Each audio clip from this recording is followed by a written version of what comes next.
आज मैं हाजिर हूं एजुकेशनल साइकोलॉजी के एक नए टॉपिक के साथ। टॉपिक है हमारा definition and characteristics of adolescence. बहुत ही इंपॉर्टेंट टॉपिक है क्योंकि आज हम उस एज ग्रुप के बारे में पढ़ने वाले हैं जिसको बहुत ही इमोशनली चार्ज, आइडेंटिटी क्राइसिस और बहुत सारे करेक्टरिस्टिक्स के साथ तस्वुर किया जाता है कि ये बहुत ही सेंसिटिव पीरियड ऑफ टाइम है किसी भी इंसान की डेवलपमेंट में। तो हम देखते हैं कि इसको आसान अल्फाज में किस तरह से डिफाइन किया जा सकता है। Transitional phase between childhood and adulthood, यानी 10 से 19 साल तक का जो इंसानों का दौरानिया है, इस एज ग्रुप को हम एडोलेसेंस कहते हैं। अच्छा, इसमें एक और वर्ड भी कंफ्यूजिंग होता है, प्यूबर्टी, यानी ये दौरे बलूगत कहलाता है, जिसके अंदर जो है वो सर्टेन हार्मोनल चेंजेस आती हैं, उसको हम प्यूबर्टी कहते हैं। वो इसका सबसेट आप तस्वर कर सकते हैं। यानी एडोलेसेंस एक बड़ी टर्म है, प्यूबर्टी उसके अंदर आने वाला एक जो टाइम पीरियड है या एक जो चेंजिंग पीरियड है टूवर्ड्स ह्यूमन बीइंग, उसको हम प्यूबर्टी कहते हैं। अब हम देखते हैं एडोलेसेंस की एटमोलॉजी क्या है। एटमोलॉजिकल मीनिंग देखते हैं तो ये लैटिन वर्ड है, एडोले और सेरे से लिया गया है। प्रोसीड टू एडल्टहुड, प्रोसीड जब करता है कोई इंसान एडल्टहुड के दरमियान, तो उस दौर को एडोलेसेंस कहते हैं। इसको सबसे पहले स्टैनले हॉल ने इस्तेमाल किया, उसी को फादर ऑफ एडोलेसेंस भी कहते हैं। उसने इस टर्म का बहुत सारा इस्तेमाल किया। तो ये हो गया एडोलेसेंस, सिंपल वर्ड में 10 से लेकर 19 साल तक का। अच्छा, बाज़ औक़ात इसको टीन एज भी कहते हैं, लेकिन वो 13 टू 19 होता है। मोस्टली ये लेट जो एडोलेसेंस है वो उसको कवर कर रहा होता है 13 टू 19 तक। तो वो भी इस तरह से एक टर्म इस्तेमाल होती है। ये तो आपको पता है कि ये बहुत ही सेंसिटिव दौर है। इसकी इंपॉर्टेंस देखते हैं, इसके इंपॉर्टेंट फीचर्स क्या हैं। जो इंपॉर्टेंट फीचर हैं, क्रिटिकल फेज है, बहुत ही क्रिटिकल फेज है। इसके अंदर अच्छी डेवलपमेंट तमाम ज़िंदगी को बेहतर बना देती है और इसके अंदर मिस हैंडलिंग तमाम ज़िंदगी के लिए अजाब बन जाती है। तो इस क्रिटिकल दौर में जो एडोलेसेंस या जो लड़कपन के हमारे नौजवान हैं, उनको बहुत अच्छे तरीके से ट्रीट करना पड़ेगा। वो कैसे कर सकते हैं? जब हमें इनके फीचर्स, कैरेक्टरिस्टिक्स और सारी चेंजेस के बारे में पता होगा। तो बीइंग टीचर, बीइंग पेरेंट, हमें इन चीज़ों का पता होना लाजमी है। तो क्रिटिकल फेज है जनाब, ये पीरियड ऑफ चेंज, बहुत सारी तब्दीलियां आ रही होती हैं, जिस्मानी, इमोशनल, इसके अलावा जो सेंसुअल चेंजेस वो बहुत सारी आ रही होती हैं। तो ये चेंजेस का दौर कहलाता है सेल्फ लव। अपने आप को शीशे के सामने बहुत सारी देर खड़े रहने, बाल बनाने का जो ये टाइम है, इसको कहते हैं जनाब, ये सेल्फ लव का भी टाइम होता है, बहुत पीक होता है इसके अंदर। हीरोइज्म, दोस्तियाँ, यारियाँ, घर के ऊपर दूसरों को तरजीह देना, यानी अपने दोस्तों को तरजीह देना, हीरोज़ बनाना, आइडियल्स बनाना, ये इस दौर की मेन फीचर्स हैं। और बिग ड्रीम्स, बड़े बड़े ख्वाब देखना कि जनाब मैं डॉक्टर बनूंगा तो सबका मुफ्त इलाज करूंगा। ये कैसे मुमकिन है? मुफ्त करेंगे आप किधर से खाएंगे? तो ड्रीम्स बहुत बड़े बड़े होते हैं। तो ये दौर बहुत ही मज़ेदार दौर है और इसको एंजॉय भी उसी तरह से हम कर सकते हैं। लेकिन इसके अंदर अगर फ्रस्ट्रेशन है, एंजाइटी है, प्रॉब्लम्स हैं, तो आगे पूरी ज़िंदगी तक बच्चा उसको कैरी करता है, या जो लड़का है वो इसको कैरी करता है। तो इसको समझना बहुत ज़रूरी है। मोस्ट इंपॉर्टेंट फीचर्स के बाद हम देख लेते हैं कि इसमें जो मेन चेंजेस हैं वो कौन कौन सी हैं। फिजिकल चेंजेस, कॉग्निटिव और इमोशनल चेंजेस क्या होती हैं। फिर हम देखेंगे कि इसकी टीचिंग में इम्प्लीकेशंस क्या हैं, टीचर का रोल क्या है इसके अंदर। टीचर को इन सारी चीज़ों का पता होगा तो उसको वो अपना रोल डिफाइन करेगा और उसी अंदाज से ट्रीट करेगा और बच्चों को गाइड करेगा। तो फिजिकल चेंजेस में प्यूबर्टी, मैंने बताया कि उसके अंदर जो ग्लैंड्स हैं उनका बड़ा होना, उनका जो है ना वो मैच्योर होना, ये इस टाइम पीरियड का जो है ना वो एक करैक्टरिस्टिक्स है। 10 से 13 साल, 14 साल की उम्र तक वो प्यूबर्टी के फेज में पहुंच जाता है। फिर रैपिड ग्रोथ होती है बहुत सारी चीज़ों की, यानी कद काठ में, वज़न में बड़ी तेज़ी से तब्दीलियाँ होती हैं। ब्रेन डेवलपमेंट, इसमें ब्रेन का जो साइज है वो भी काफ़ी हद तक मैच्योर हो जाता है और इसमें ब्रेन डेवलपमेंट जो फ्रंटल कॉर्टेक्स है उसकी भी डेवलपमेंट अच्छे तरीके से हो जाती है।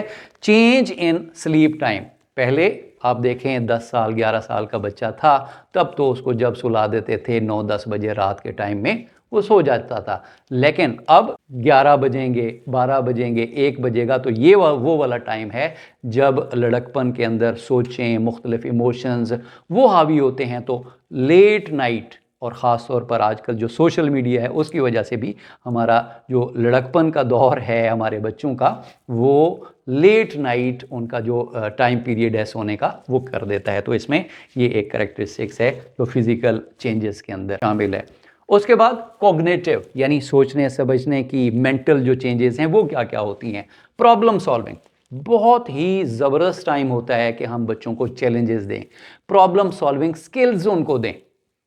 तो प्रॉब्लम सॉल्विंग की बेहतरीन इस टाइम डेवलपमेंट हो रही होती है, उसको हम किस अंदाज से यूटिलाइज कर सकते हैं ये हम पे है। दूसरा क्या होता है जी, अब्स्ट्रैक्ट थिंकिंग यानी फॉर्मल ऑपरेशनल स्टेज प्याजे वाली वो यहाँ पर आ चुकी है, कंक्रीट से अब आगे बढ़ गया है। अब अब्स्ट्रैक्ट थिंकिंग मतलब फिजिकल वर्ल्ड से वो आगे तखयलाती दुनिया की बातें, तसव्वुराती दुनिया की बातें वो कर सकता है और समझ सकता है। मेटाकॉग्निशन यानी कॉग्निशन थिंकिंग की जो हाईएस्ट पावर है, जो थिंकिंग ऑफ थिंकिंग जिसको हम कहते हैं कि मैं ऐसा सोचता क्यों हूं, इस सोच को हम कैसे मजीद बेहतर कर सकते हैं, बच्चा इस काबिल भी हो जाता है तो वो मेटा कॉग्निशन के फेज में दाखिल हो जाता है।